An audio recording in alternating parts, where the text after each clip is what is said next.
Thank you, Mr. Speaker. Since the NDP formed government in 2017, it has flooded 1 million immigrants into British Columbia. The excess population has driven wages of BC workers down. It has surged demand for our healthcare system, with ER wait times reaching 14 hours. 1 million British Columbians don't even have a family doctor. Housing is unaffordable. Schools are crowded and teachers are overwhelmed. The Premier has admitted that the temporary foreign worker program has negatively impacted our economy and our social fabric. Mr. Speaker, will the Premier get on the phone today and demand that Mark Carney immediately suspend all immigration to British Columbia?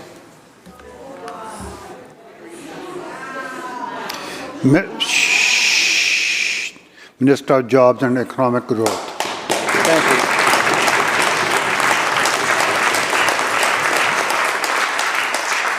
Thank you so much, Honourable Speaker. Again, won't be surprised at this House because we've been discussing this for over 3 years, whether it's the Premier, whether it was myself when I was the Minister of Housing.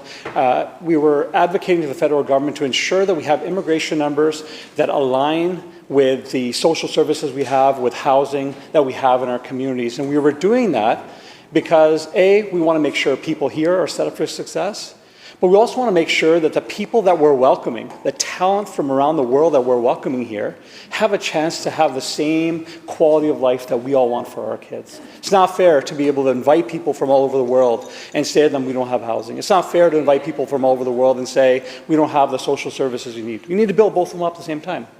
Now, Honourable Speaker, what we're saying is we need to do it in a thoughtful way, and the federal government has made some changes. We respect that, and we're urging them to make more. We're urging them to make changes to the LMI program because we know there's fraud in the system. So if the member wants to advocate for reforms, meaningful reforms, then we're open to it. But the rhetoric that comes from this member,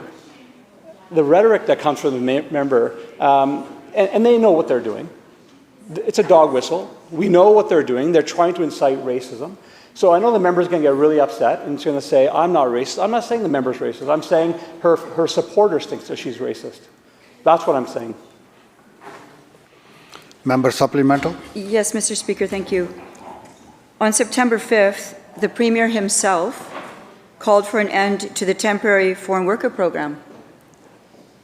So is he and the other minister calling himself engaging in racism? Shh, members, no crosstalk. Member has the floor. Please continue. But the truth is, Mr. Speaker, the Premier isn't even calling me or my questions racist. He's calling Canadians racist for wanting to have a border. We are just in the way. The Premier's admission that the temporary foreign worker program should be terminated is not enough. According to the National Post, quote, nearly half of all Canadians believe that mass deportations are necessary to stop illegal migration. Members, please let her finish. Member, please continue. Member, shh. Please continue. Thank you. Canadians don't just want to put an end to immigration. They want governments to deal with existing illegal migrants, such as people who are overstaying their visas.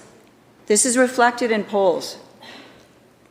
My question, yes or no, does the Premier support deporting migrants who are here illegally, as do 50% of Canadians? Minister. Thank you, Honourable Speaker.